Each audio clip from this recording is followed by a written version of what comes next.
안녕하십니까?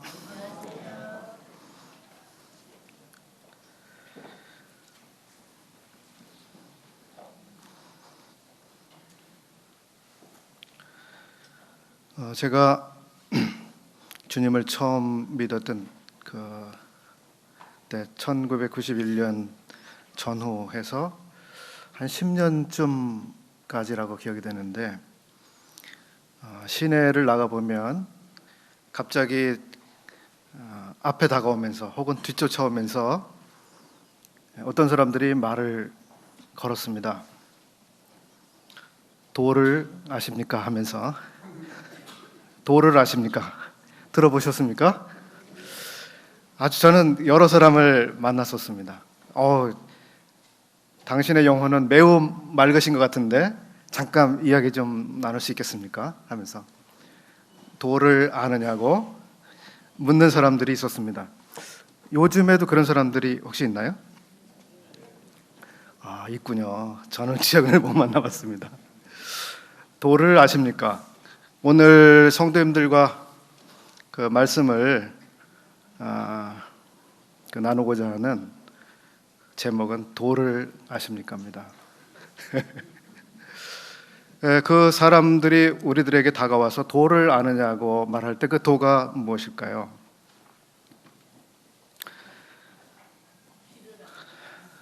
성경 말씀에 십자가의 도가 나옵니다. 그렇죠? 십자가의 도. 그런가 하면 성경에 그 표현이 그대로 되어 있지 않지만 많은 분들이 알고 계시는 제자의 도라고 하는 도가 있습니다. 제자 도가 있습니다.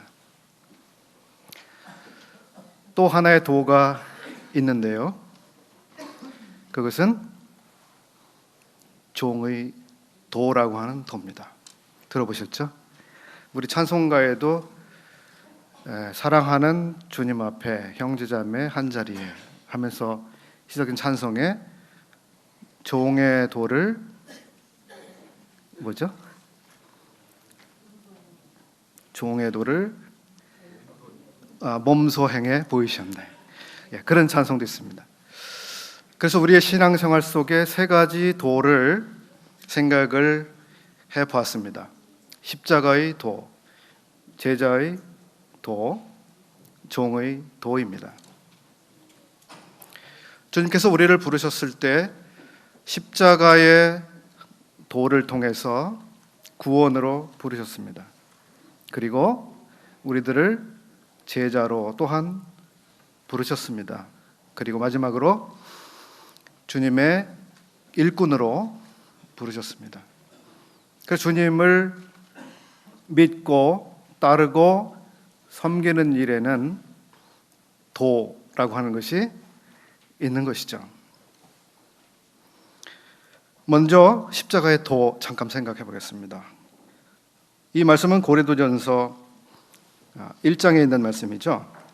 18절에 있는데 제가 오늘 여러 구절을 찾아볼 것 같습니다. 어려우신 분들은 그냥 들으시면 될 것 같습니다. 십자가의 도가 멸망하는 자들에게는 미련한 것이요 구원을 얻는 우리에게는 하나님의 능력이라. 이 십자가의 도는 하나님께서 우리들을 구원하시는 유일한 방법, 유일한 수단으로 저희들 앞에 있는 것입니다. 이 십자가의 도를 저희들이 받아들이지 않고는 결코 구원을 얻을 수가 없게 되는 것이죠.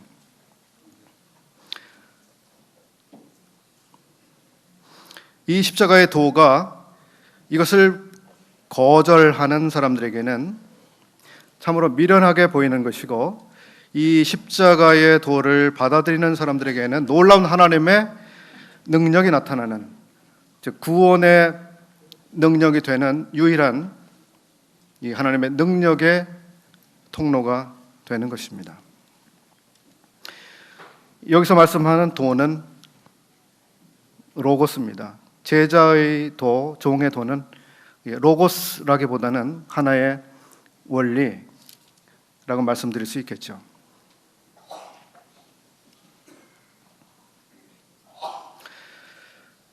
십자가의 도에 대해서 갈라디아에서에서 사도 바울은 자기의 경험에서 근거한 이야기를 하고 있습니다.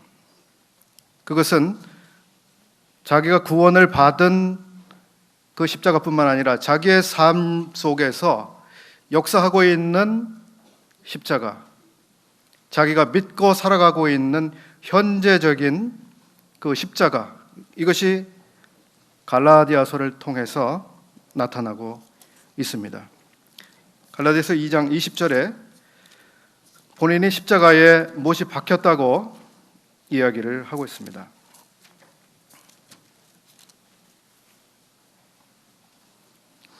내가 그리스도와 함께 십자가에 못 박혔나니 그런즉 이제는 내가 산 것이 아니요 오직 내 안에 그리스도께서 사신 것이라. 이제 내가 육체 가운데 사는 것은 나를 사랑하사 나를 위하여 자기 몸을 버리신 하나님의 아들을 믿는 믿음 안에서 사는 것이라. 이제 자기의 살아가는 현재적인 삶, 그리고 앞으로 남아있는 삶이 무엇인가?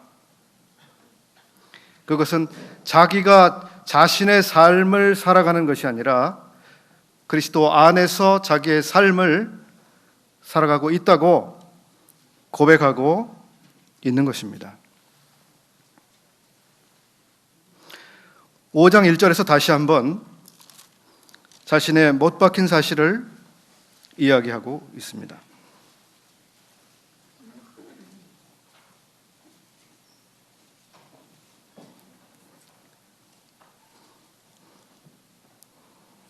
아, 1절이 아니고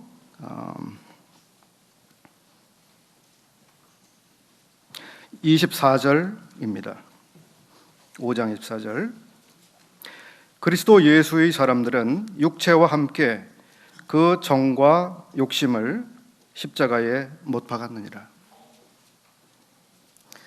사도 바울은 자신의 존재 자체가 주님과 함께 십자가에 못 박혔다는 것을 2장 20절에서 말씀을 했고, 여기서는 자신의 옛 사람이 십자가에 못 박혀 있다고 말해주고 있습니다. 세 번째, 자신이 못 박혔음을 6장 14절에서 다시 한번 이야기하고 있습니다. 그러나 내게는 우리 주 예수 그리스도의 십자가 외에 결코 자랑할 것이 없으니 그리스도로 말미암아 세상이 나를 대하여 십자가에 못 박히고 내가 또한 세상을 대하여 그러하니라.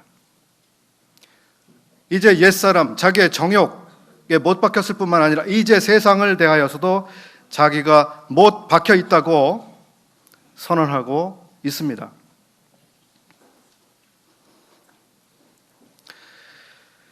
근데 이게 자신이 십자가에 못 박혀 있다고 하는 이 선언이 단순히 교리적인 선언이 아니라 주님을 따르고 있는 제자들로서 또 주님을 섬기고 있는 종들로서 현재적으로 우리가 못 박혀 있는 상태라고 하는 것을 우리 마음에 묵상을 해보았습니다.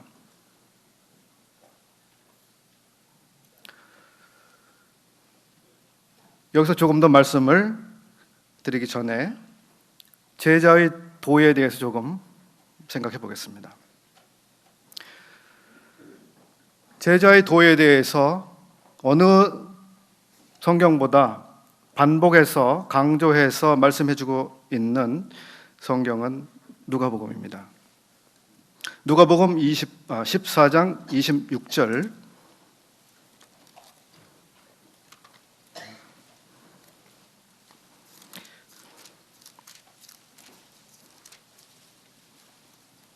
무릇 내게 오는 자가 자기 부모와 처자와 형제와 자매와 및 자기 목숨까지 미워하지 아니하면 능히 나의 제자가 되지 못하고, 27절, 누구든지 자기 십자가를 지고 나를 좇지 않는 자도 능히 나의 제자가 되지 못하리라. 여기서 주님의 제자가 되는 조건, 주님의 제자로서 살아가는 원리가 제시가 되고 있습니다.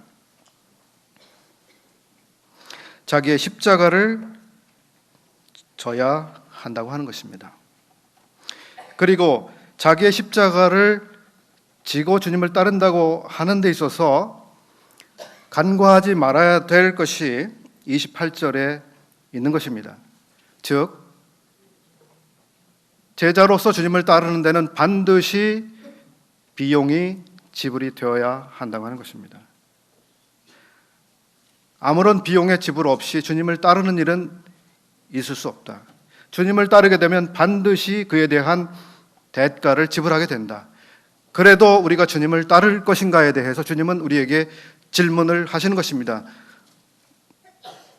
내가 나를 따르겠느냐고 묻는 것입니다. 그때 우리는 비용을 계산해야 합니다.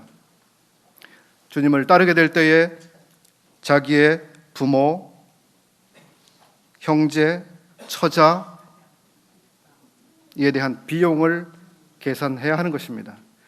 때때로 가족들이 희생당하는, 불이익을 당하는 그런 상황까지도 계산을 해보라고 하는 것입니다.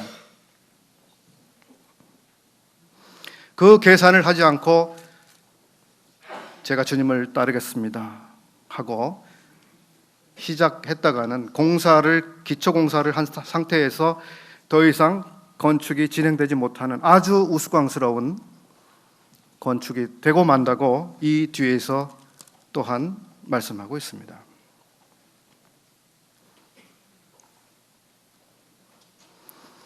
(14장 33절)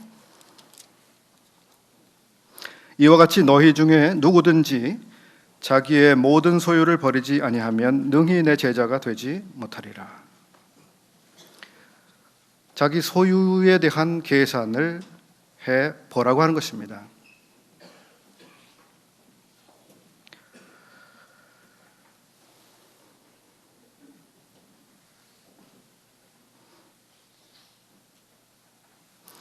앞에서 갈라디아 말씀을 통해서 사도 바울은 자신이 이미 못 박혔을 뿐만 아니라 현재적으로 못이 박혀 있다고 하는, 세상을 대하여 못이 박혀 있고 자기의 정과 욕심이 못 박혀 있다고 밝힌 바 있습니다. 그래서 사도 바울은 생애 내내 자신이 못 박혀 있다고 하는 그 사실 속에서 살아갔습니다. 저는 주님을 믿고 주님을 따르면서 그 점에 대해서 새롭게 생각을 하게 됐습니다. 주님께서 십자가를 지셨습니다. 주님께서 자기의 십자가를 지셨습니다. 그리고 골고다의 언덕에 올라가셨습니다. 그리고 그곳에서 십자가에 못이 박히셨습니다. 주님께서 십자가에 달리셨을 때 어떤 일들이 있었습니까?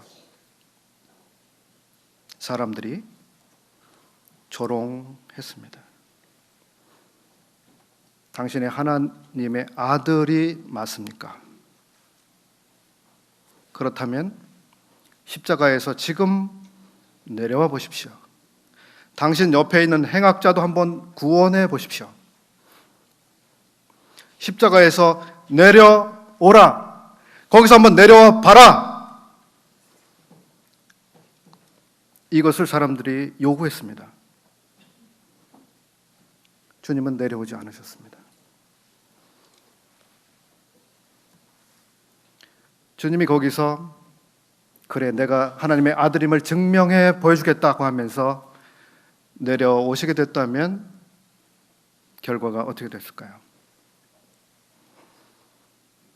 주님은 사람들의 조롱, 비아냥거림, 그리고 분노를 일으키는 수많은 일들, 그 속에서 못이 박혀진 채로 끝까지 계셨습니다.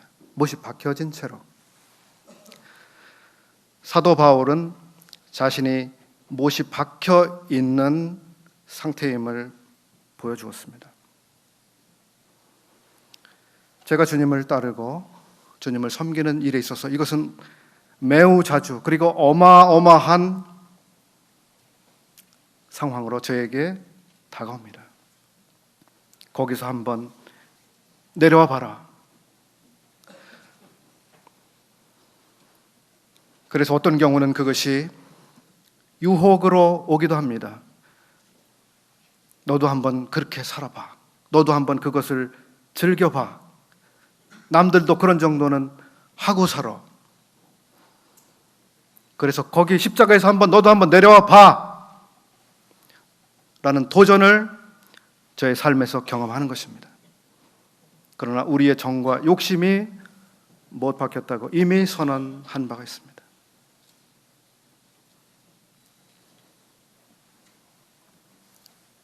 때때로 십자가에서 내려오라고 하는 그런 도전은 유혹이라고 하는 형태뿐만 아니라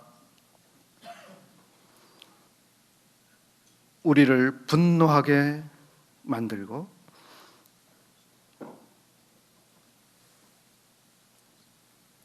정말 십자가에서 당장 내려와서 맞서고 싶은 불의한 수많은 상황들을 통해서 도전해오기도 합니다. 거기서 한번 내려와서 한번 이 불의에 너에 대해서 불공정하게 대우하고 있는, 그리고 비인격적으로 대하고 있는 그런 사람들과 한번 맞서 봐라 라고 도전해오는 것입니다. 전 내려가고 싶은 때가 참 많이 있었습니다. 제가 왜 이걸 이렇게 당하고 있어야 되죠? 그런 식으로 이렇게 살아야만 되죠? 하는 일이 우리의 삶에 있는 것입니다. 그때 우리는 십자가에서 내려오고자 하는 갈망을 느낍니다.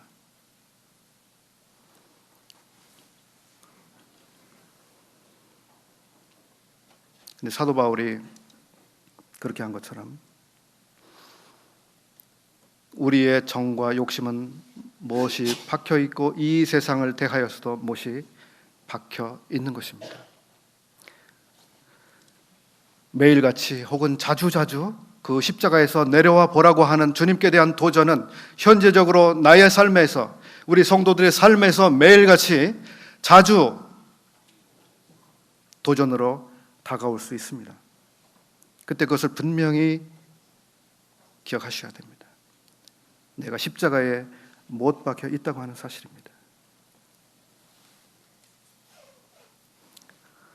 이것이 주님을 따르는 제자가 지불해야 되는 대가이며 자기가 지고 가야 되는 십자가의 원리, 제자의 도입니다. 세 번째, 종의 도를 생각해 보겠습니다. 종의 도, 종으로서 주님을 섬기는 원리, 가장 중요한 원리가 무엇일까요? 주님께서는 요한복음 13장에서 그 원리를 친히 보여주셨고 제자들에게 가르쳐 주셨습니다.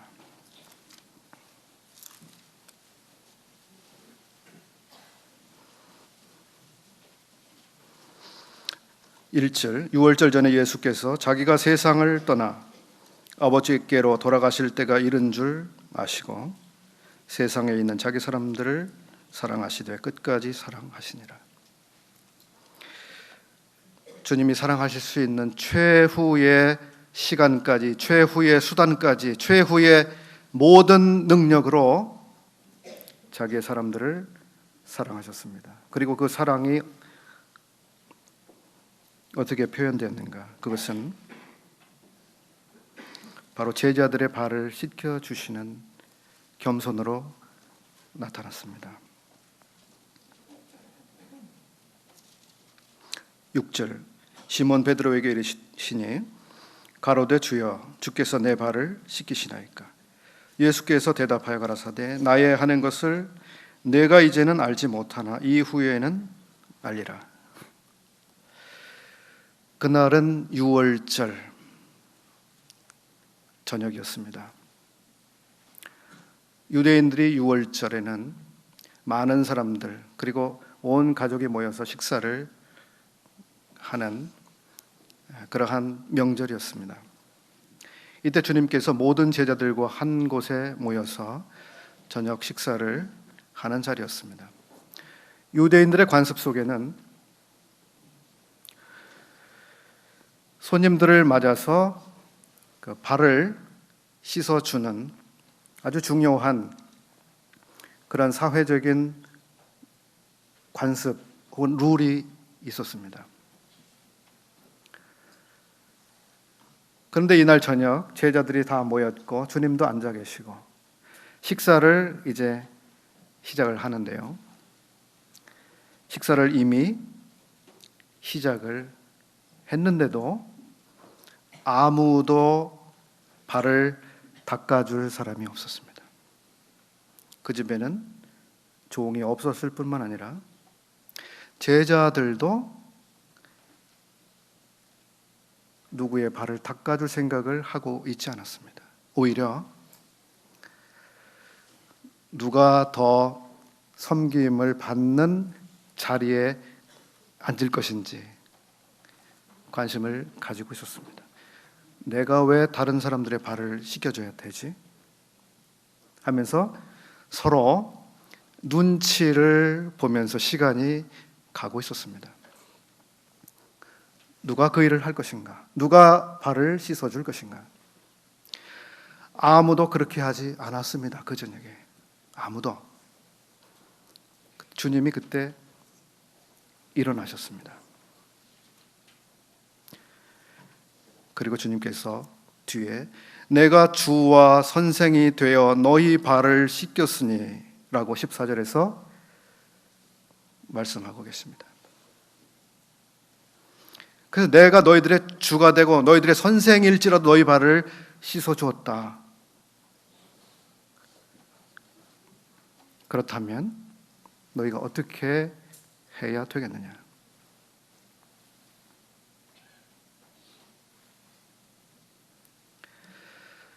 아시는 것처럼 다른 사람들의 발을 씻어주기 위해서는 다른 사람들의 앉아있는 위치보다 반드시 낮아져야 하는 것이죠. 그 몸을 최대한 낮춘 상태에서 다른 사람들의 가장 지저분한 몸의 부위가 발이잖아요. 세상의 온갖 먼지, 더러운 것을 밟고 다니는 그 발, 그곳이 발입니다. 그곳까지 낮아졌을 때 다른 사람들의 발을 씻어줄 수가 있었던 것이죠. 주님의 종이 된다고 하는 것, 다른 사람들의 종이 된다고 하는 것, 그것이 무엇을 의미하는지 그림으로 보여지는 장면인 것 같습니다. 빌립보서 2장 한 곳을 더 보겠습니다. 잘 아시는 말씀입니다.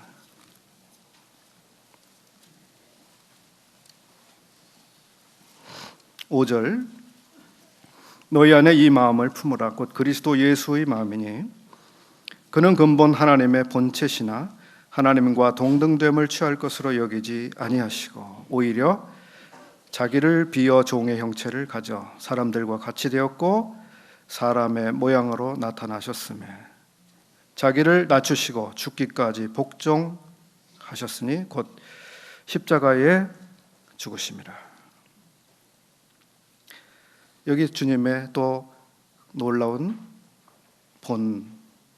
그림이 하나 소개되고 있습니다. 주님은 성부 하나님과 가치에 있어서, 영광에 있어서 동등하신 입장이셨습니다. 아들이 아버지보다 못한 존재, 열등한 존재, 가치가 떨어지는 존재, 영광이 덜한 그런 분이 아니셨습니다. 참으로 같은 분이셨습니다. 그럼에도 불구하고 우리 주님은 아드님이셨습니다. 그리고 종이 되어 오셨습니다. 종이 된다고 하는 것은 복종하는 위한 존재가 된다고 하는 것을 의미하고 있죠. 우리가 다른 사람들의 종이 된다고 하는 것이 무엇을 의미할까요? 저는 오늘날의 교육에 불만을 가지고 있는 사람 중에 한 사람입니다. 특별히 인본주의적인 사상에 기초한 이 교육에 대해서 많은 의문을 가지고 있습니다. 이 사상의 특징은 모든 사람들은 존귀하다고 하는데 바탕을 두고 있습니다. 여기에는 저도 100% 동일합니다. 문제는 비교에 있습니다. 너도 다른 사람과 똑같은 가치가 있어. 너도 다른 사람들과 동등한 대우를 받을 자격이 있어. 너도 다른 사람들과 똑같은 권리를 가지고 있어. 너는 차별 대우를 받아서는 안 되는 존재야. 너는 부족하지 않아. 너는 오히려 다른 사람들보다 나을 수 있어.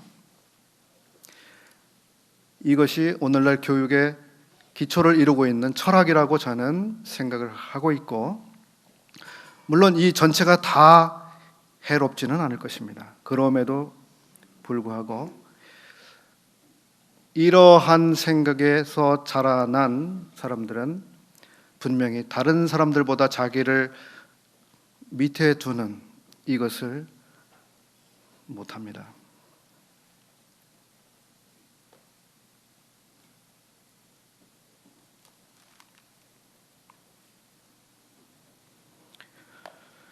(3절에) 오직 겸손한 마음으로 각각 자기보다 남을 낮게 여기고 말씀하셨습니다. 성경은 내가 다른 사람들과 동일하기 때문에 동일선상에서 다른 사람들과 동등한 자격을 가지고 있고 동등한 권리를 가지고 있고 동등한 대우를 받아야 된다고 말씀하고 있지 않습니다. 너는 다른 사람들을 너보다 더 낮게 여겨야 한다고 성경은 가르치고 있는 것입니다. 이러한 태도와 자세를 배우는데 너무나 시간이 많이 걸리고 너무나 어려워요. 그래서 다른 사람들을 섬기고 다른 사람들의 종이 되는 것이 어렵습니다. 나도 저 사람만큼 할 수 있는데, 나도 저 사람보다 더 잘할 수 있는데, 내가 저 사람보다 더 나은데, 이러한 생각을 가지고 저희들이 살아갑니다. 이 세상은 온통 자기들의 권리를 주장하는 일로 가득 차 있습니다. 잘못하면 교회 안에도 그 경향이 들어올 수 있죠. 왜 나를 이렇게 대우합니까?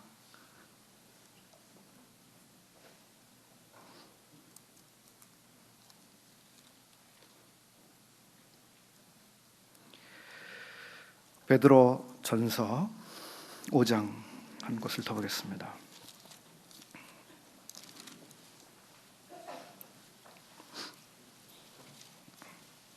(5장 1절을) 보겠습니다.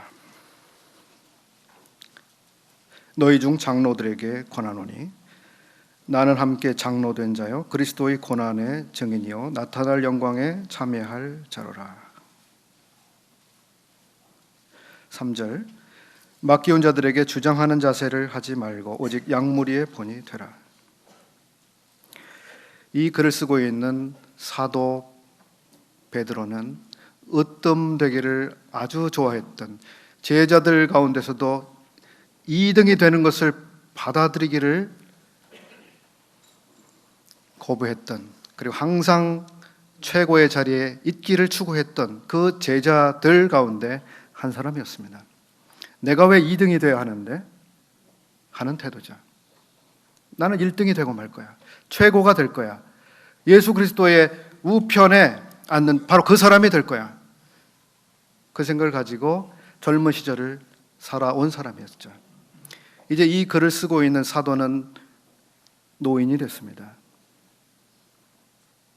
평생 주님을 섬기면서 배운 결과는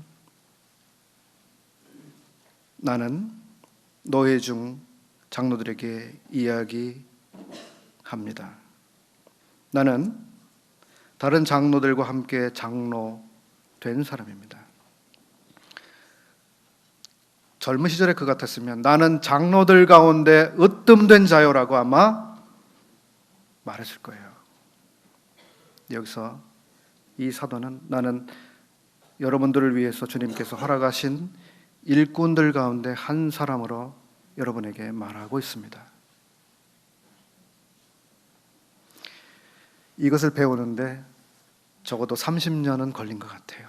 이 서신을 쓸 때까지 그렇게 시간이 많이 걸렸어요. 그리고 이 노인이 된 사도 베드로는 맞기워진 양들에게 주장하는 자세를 하지 마십시오라고 말합니다. 젊은 시절에 그 사람은 자기의 힘으로, 자기의 능력으로, 자기의 뜻대로 다 하고 싶었던 사람이었어요. 자기가 원하는 대로 안 되면은 받아들이기 힘들어하는 사람이었습니다. 그래서 다른 사람들을 자기의 뜻대로 움직이는 사람이 되길 원했던 사람입니다. 여기 노년의 사도는 주장하는 자세를 해서는 안 됩니다. 주장하는 자세가 뭘까요? 강요하는 것입니다. 다른 사람들을 조종해서 움직이는 것입니다. 자기의 뜻대로 따르게 만드는 거예요. 그렇게 해서는 안 됩니다. 평생 주님을 통해서 배운 이 사도가 노년에 이런 권면을 하고 있습니다. 교회 안에는 성도들을 섬기는 종들이 많이 있습니다. 장로로 섬기시는 분들도, 집사로 섬기시는 분들도, 또 부서에서 책임을 맡은 분들도, 교사로 학생들을 섬기는 사람들도, 구역에서 책임을 맡은 분들도, 친교 부서에서 섬기는 분들도, 혹은 교회 안에는 전도부, 찬양대, 자매회, 많은 부서들이 있고 섬기는 기회를 주님이 허락하신 분들이 있습니다. 어떻게 섬겨야 되는가?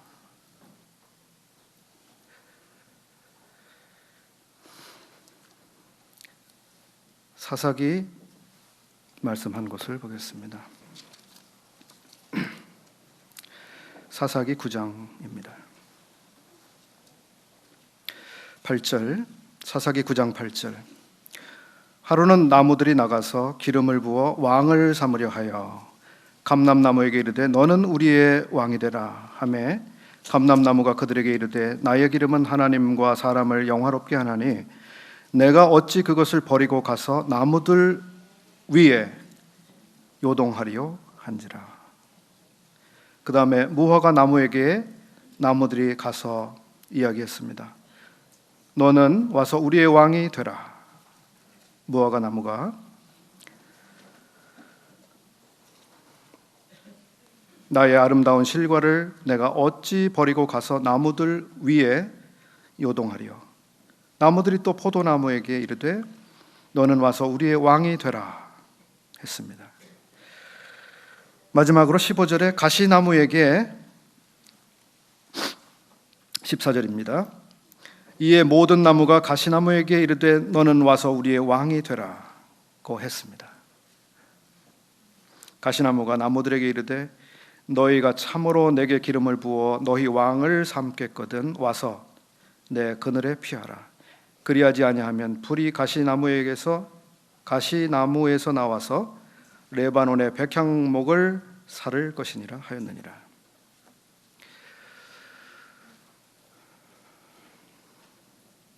어떤 분들에게 지도자의 위치를 맡아주십시오 했습니다.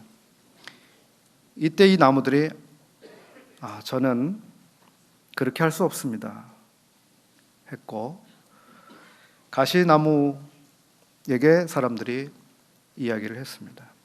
당신이 우리의 왕이 되어주십시오. 우리의 지도자가 되어주십시오 했습니다.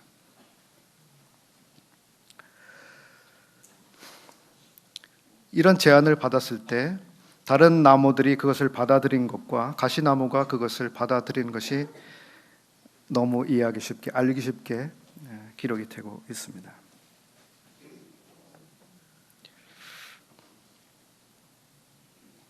다른 나무들은 자기의 위치, 자기의 본분, 자기의 역량을 알고 있었습니다. 그런데 그 나무들은 다 하나님을 영화롭게 하고 있었어요. 그럼에도 불구하고 나는 아닙니다. 가시나무는 이 나무들 중에 하나님의 영광을 위해서 쓰일 만한 점이 지금 하나도 없는 나무였습니다. 그럼에도 불구하고 여러분이 나를 왕으로 선택한다면 나에게 와서 복종해야 합니다. 이렇게 이야기를 하고 있습니다.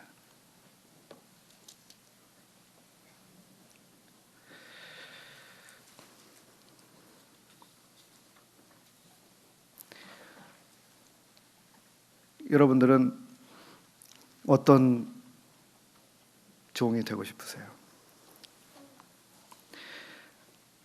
근데 주님이 기대하시는 종은 참 시간이 많이 걸려서 만들어지는 것 같습니다. 오늘 성도님들과 도를 하십니까? 도를 하십니까? 하고 이 시간을 가졌습니다. 십자가의 도 안에 여기 계신 모든 분들이 계신지 모르겠습니다. 아직 그 십자가의 도를 알지 못하시는 분이 계시면 그러한 놀라운 도, 우리를 구원하시는 유일한 하나님의 방법을 아시게 되기를 바라고, 두 번째, 제자의 도를 사모하시는 분들이 계시다면 반드시 비용을 계산해 보셔야 된다고 하는 것을 오늘 봤습니다. 그리고 또한 제자의 삶에 있어서는 십자가에 주님과 함께 못 박혀 있는 사람들에게 매일같이 그 십자가에서 내려와 보라고 하는 도전이 끊이지 않을 것이라고 하는 이 점을 말씀을 드렸습니다. 세 번째로 주의 종이 되는 종의 도에 대해서 생각을 해봤습니다. 주님이 하나님으로서 어디까지 낮아지셨는지 그 무한의 거리를 저희는 측량하지 못합니다. 그리고 이 세상에 오셔서 주와 선생으로서 제자들보다 낮은 자세를 취하셨습니다.